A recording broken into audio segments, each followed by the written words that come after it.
দলের একজন কর্মী হিসাবে আমি যেটা মনে করি যে বিষয়টি নিয়ে এতদিন আলোচনা চলছে এবং এর মধ্যে যে সমস্ত বোন অফ কন্টেনশন, বিবাদের যে বিষয়গুলো, সেটা নিয়েও বিস্তারিত আলাপ আলোচনা হয়েছে। তো এই আলাপ আলোচনার পরিপ্রেক্ষিতে মোটামুটিভাবে সকলেই একটি জায়গায় উপনীত হওয়ার চেষ্টা করছেন, যদিও এর ভিতরে বেশ কিছু নোট অফ ডিসেন্ট আছে। সেই নোট অফ ডিসেন্টগুলো আমার মনে হয় যে আলোচনার মধ্যে দিয়ে এটা নিরসন হয়ে যাবে।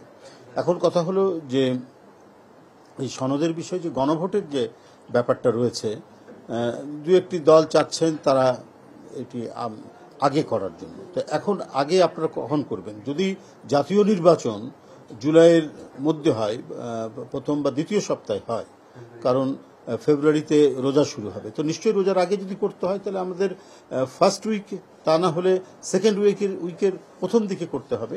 তো সেটা যদি করতে হয় তো সেই ক্ষেত্রে নির্বাচন এবং গণভোট একসাথে করা ছাড়া তো আর অন্য কোনো গত্যন্তর নেই।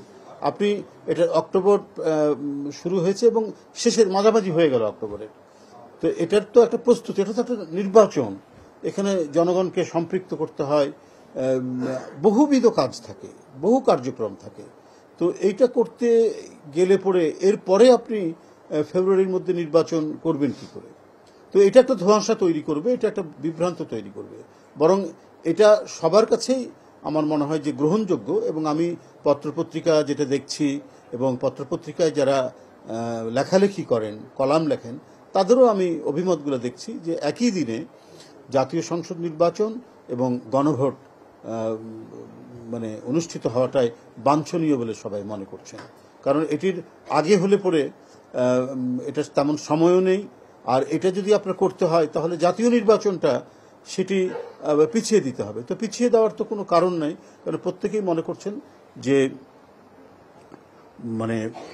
রাজনৈতিক সমস্যা, অর্থনৈতিক সমস্যা দিনকে দিন বৃদ্ধি পাচ্ছে। তো সেই ক্ষেত্রে জনগণের নির্বাচিত প্রতিনিধিদের হাতে ক্ষমতা হস্তান্তরিত না হলে পরে সংকট আরও ঘনীভূত হবে। আপনারা বিশেষ করে অর্থনৈতিক অবস্থা দেখছেন যে বিনিয়োগ একেবারে শূন্যর কোঠায়, কারণ নির্বাচিত সরকার নেই। নির্বাচিত সরকার থাকলে পরে দেশ বিদেশের বিনিয়োগকারীরা তারা আস্থাশীল হয় এবং তারা বিনিয়োগ করতে আস্থাবান হয় এবং তারা বিনিয়োগ করেন।